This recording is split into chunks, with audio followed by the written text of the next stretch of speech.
So let me just introduce Daniel. Daniel is head of integrated risk IT at Swiss Re, and he currently leads their public cloud transformation efforts. And that's what he's going to talk about to us today, about where scalability meets efficiency using MATLAB in the cloud. Thank you, Stuart. Let's see if I don't make the same mistake. Sound okay? Slides okay? You sound okay. Your slides are not in the slideshow view, though. That's the one. Perfect. Yeah. Okay, great. So thanks, Stuart. I'm actually happy that Alexander went first and talked about a few of the topics that I'm going to cover today as well. So that was a nice introduction. As you said, I mean, this is about cloud and deployment as well, and about how we use MATLAB not only to run calculations, but also to interact with the infrastructure in order that it makes our life easier. So the introduction, I mean, about Swiss Re, I mean, we have an internal capital adequacy model that we used, to comply with the Swiss regulators. We are a Swiss-based company, as well as for Solvency II purposes in the context of European legal entities. I think this is the main usage, but not the only usage of the system. Is used a lot for business steering purposes as well, like, for example, business planning.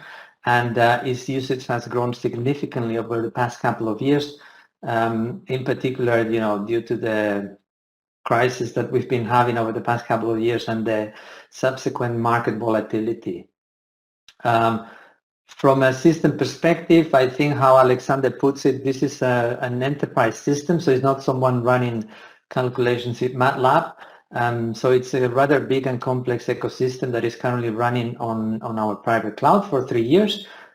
This works relatively well, but also there are a number of challenges that we have, and we are looking now for alternative platforms. We've been doing exploration work to see what's the best way of doing this public cloud transformation, which is, by the way, fully aligned with the company's cloud strategy. And I think what we want to show today is, this journey that we've been going through and where it's taking us next, how we are addressing the challenges that we have, and basically how we're working with MathWorks and other partners to take the most out of the reference architecture for Azure. So this is the goal. But let me give you a bit of the business context first. I mean, I mentioned the internal capital adequacy model. I mean, this is what we use to, again, mainly for the Swiss solvency test. I mean, capital adequacy is broadly the ratio between available capital and required capital. The available capital is an economic view. It comes from the balance sheet, from group finance. The required capital is risk-based, and it comes from ourselves, from risk management, and from our platform. And what we do is we take a lot of data, over 120 data packages. We load them into the system, and then we run 1 million simulations of P&L across all the risk factors.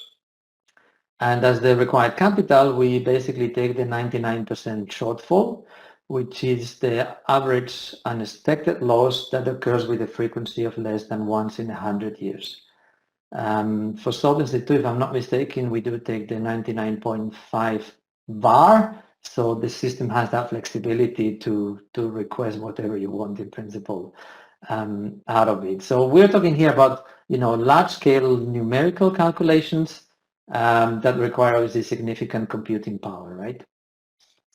From the risk perspective, I think what's quantified in the internal model, I think, is typical for a company like ours. We have, insurance and reinsurance, property and casualty, life and health, significant exposure also to the financial markets, and from our credit operations, which are not financial markets related. If we look at the relative sizes of these 4 blocks, I think this is, public information available in our financial condition reports. So these 3 are on a standalone basis around $11-12 billion US, whereas credit without credit spread is around $3 billion, I think, as of end of last year. So again, this is the business context, what we use the technology for. Let's start a bit with the journey. So we implemented the system in 2017. It existed before, but basically the current version of the system. And by the time we were in the Swiss Re data centers and old school physical infrastructure, centralized service. It took like several weeks when you wanted a new computer because somebody had to go physically into the data center and install that. So very quickly, a couple of years after that, we moved into a private cloud that was developed by Swisscom, a leading telecoms provider here in Switzerland, in partnership with us as well. And there it already gives us a flavor of what cloud is about, right? Even though it's not a fully fledged public cloud like other vendors that we have out there. So we started having virtual infrastructure, self-service capabilities, pay-per-use, but obviously it was a limited product offering because, again, just the capabilities of the vendor and based on our requirements as well. Here I think it's very important to say, MATLAB, the way we use it relies on VMs, virtual machines, which is infrastructure as a service. It's good to have that in Swisscom, but as I will explain, it's not good to have that in Azure because we don't have a team doing that for us.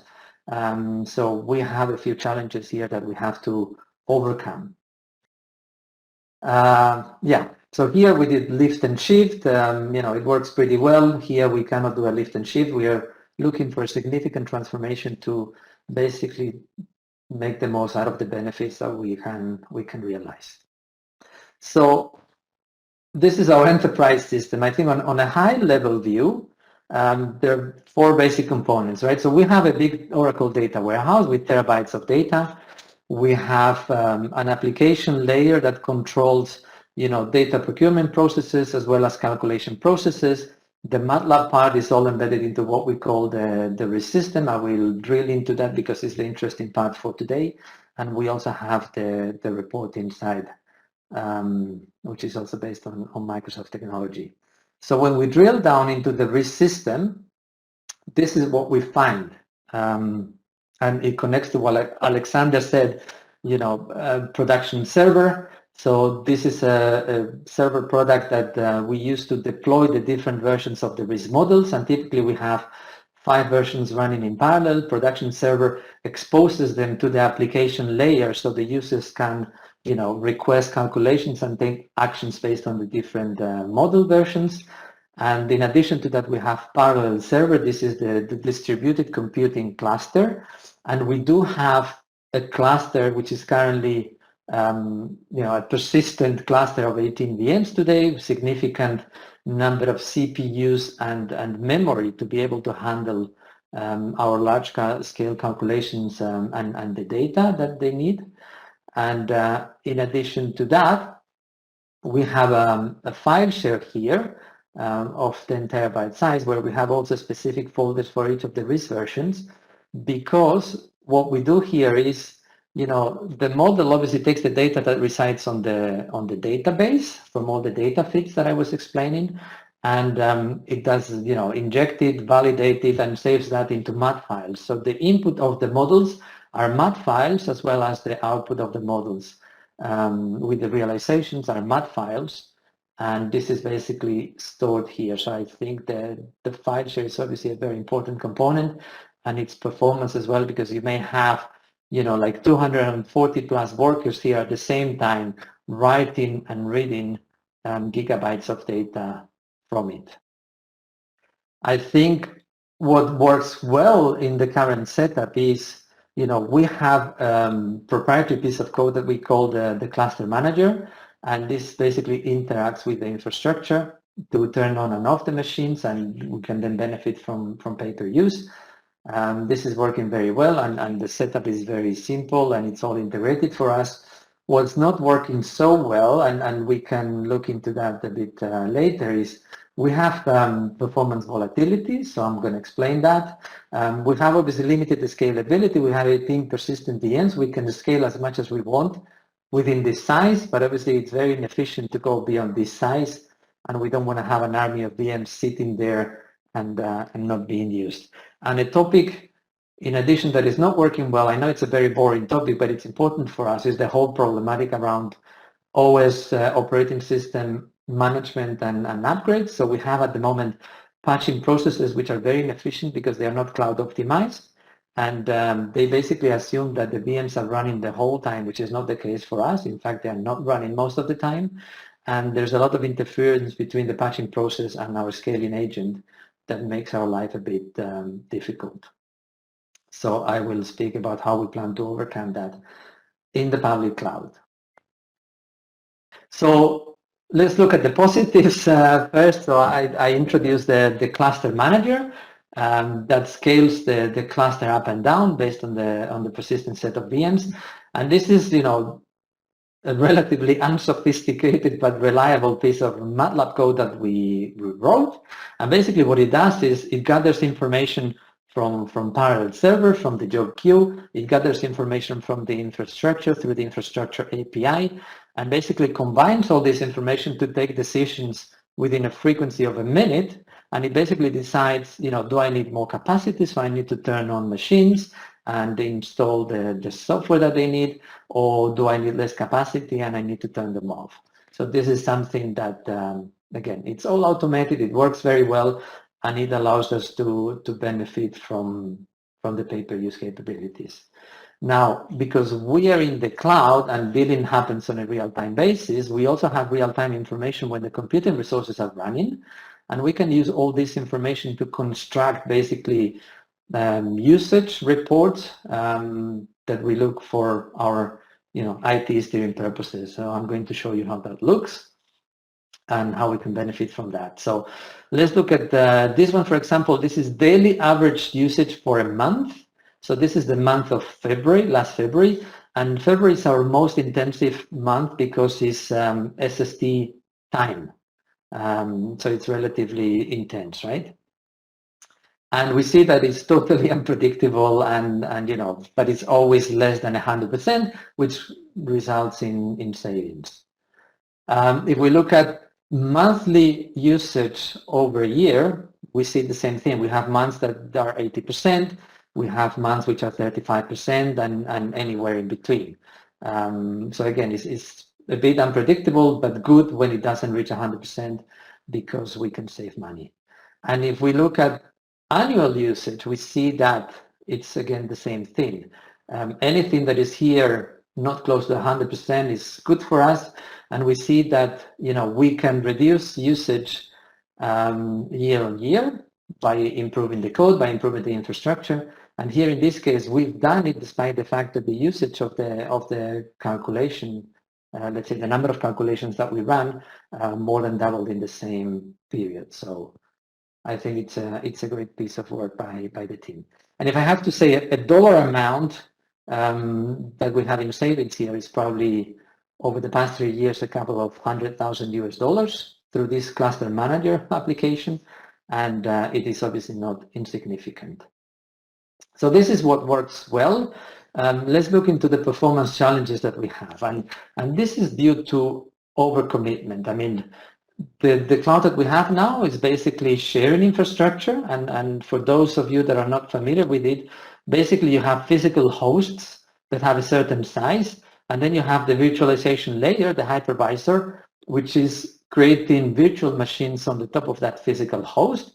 And sometimes the combined size of these machines is basically higher than the original physical host, which basically means that these computing resources here are basically sharing the computing power that the physical host provides, and that leads to performance regression and performance volatility. And this frustrates our users because, you know, they can't really predict when a certain calculation is going to end. How do we notice that?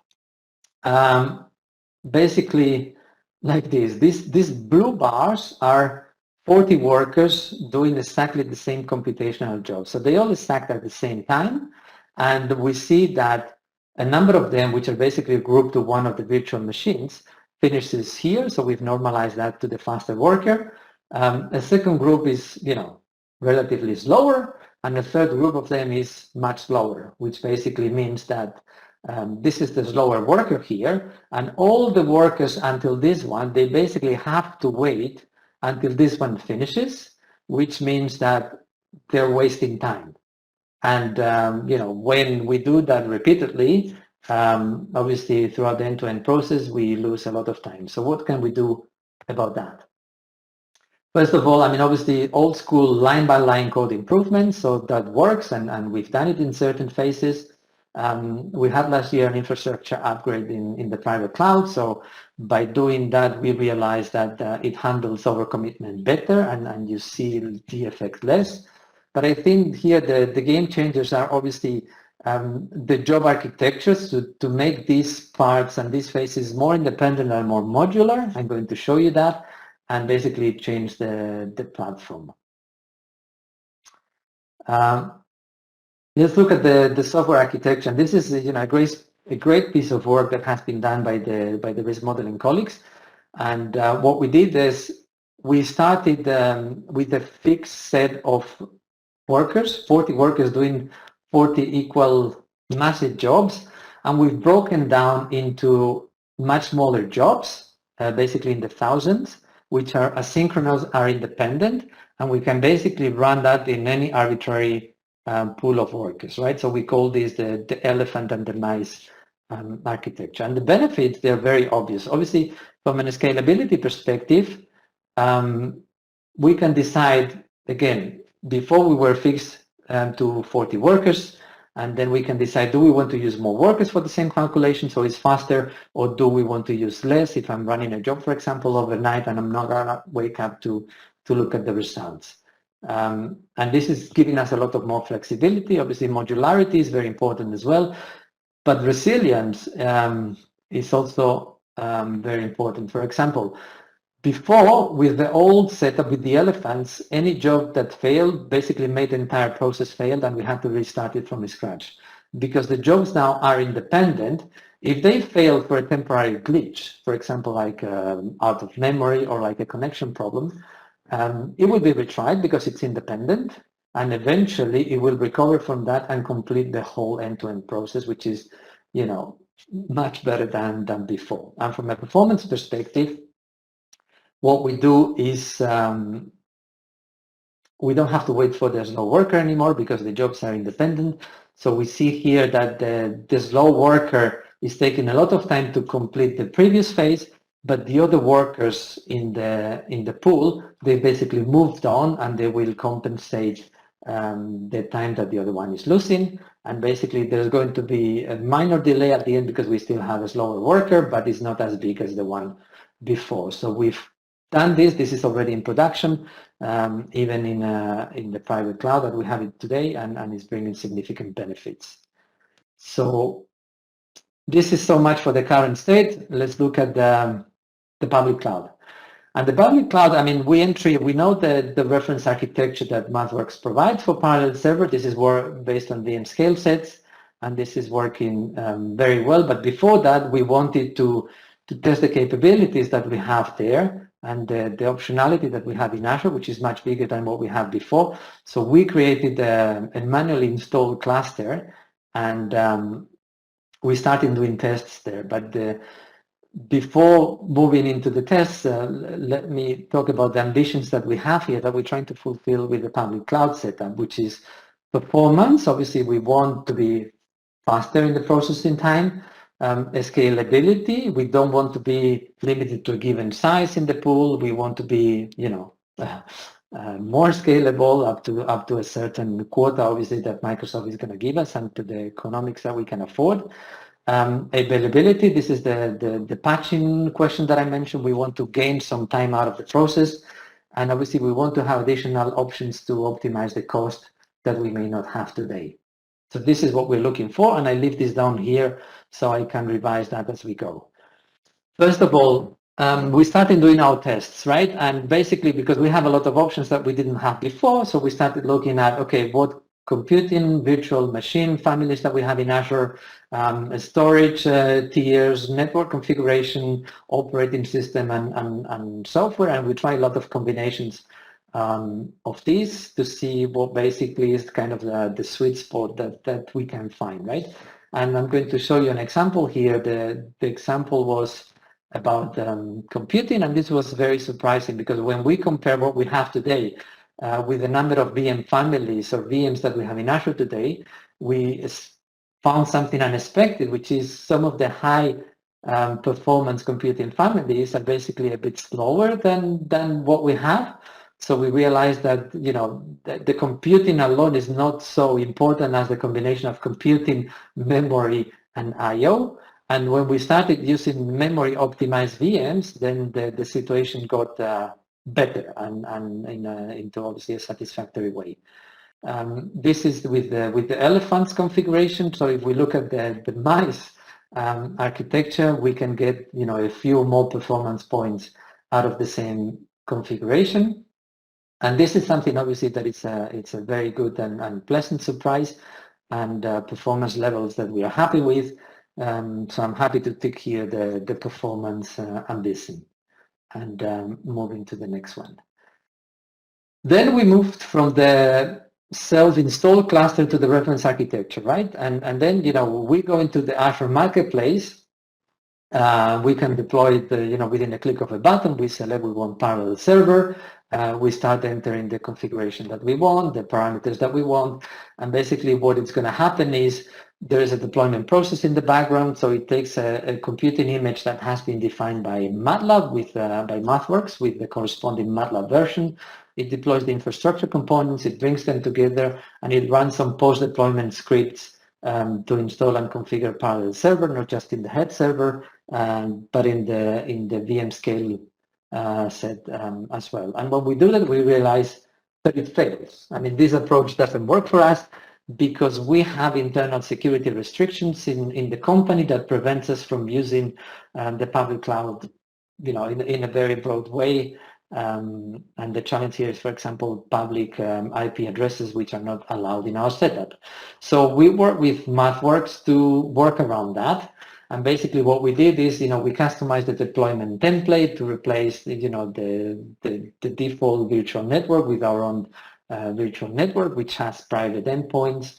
And we removed the public ones, both in the deployment process and in the configuration scripts. And we basically made the whole thing work. And once we have it deployed, basically we start looking at what can we do with it. And the point is the scaling, right? So we will look at the scaling, and obviously the scaling options in Azure, they are, you know, broad as well. You can do manual scaling, and it works very well for testing, but obviously not for a productive environment, so that doesn't help us. We looked at other options. Obviously, standard autoscale is rule-based. You know, we cannot optimize it enough. Predictive autoscale, machine learning-based, but more for cyclic patterns, usage patterns. That's also not our case.